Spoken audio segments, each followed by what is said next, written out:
Soishi Rarity Wagri Mungatui Tini, Johornagar Hugba Bedegni Conference Hall Workshop Kaisha Klaizaka, Hankor Malmata Hamkra Bedegni Luajak O Workshop, Koroglu Chiba Malmata Rinarok Manjaka, Shana Tanke, Rankisha Shubaina Wagri Wui, Bahaki Manmarik Bang Maniman Abnotina Workshop for Munguzaka, Malmata Hamkra Bedegni Dollar Hankuni Dagi Fang Yaktu Doctor, Subrotor Shuklo Dash Shaka Malmata Rinarogno, Pudumu Rumani Bishington Bahaki, Taiba Malmata Erwiman Abonina Harmuno Najaka.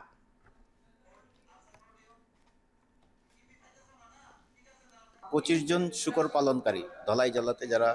মানে progressive pig farmer আছেন শুকর পালনকারী ওদেরকে নিয়ে আমরা এই ট্রেনিংটা করছি বিজ্ঞানসম্মতভাবে কিভাবে শুকর প্রতিপালন করা যায় এবং এটার থেকে ট্রেনিং এর দিচ্ছি আমরা একদিনের যেখানে বিজ্ঞানসম্মতভাবে শেখানো হচ্ছে এবং ওদেরকে আমরা আরো উন্নত জাতের শুকর দিয়ে কিভাবে প্রোডাকশনটা বাড়ানো যায় সেটাই এই প্রোগ্রামের উদ্দেশ্য।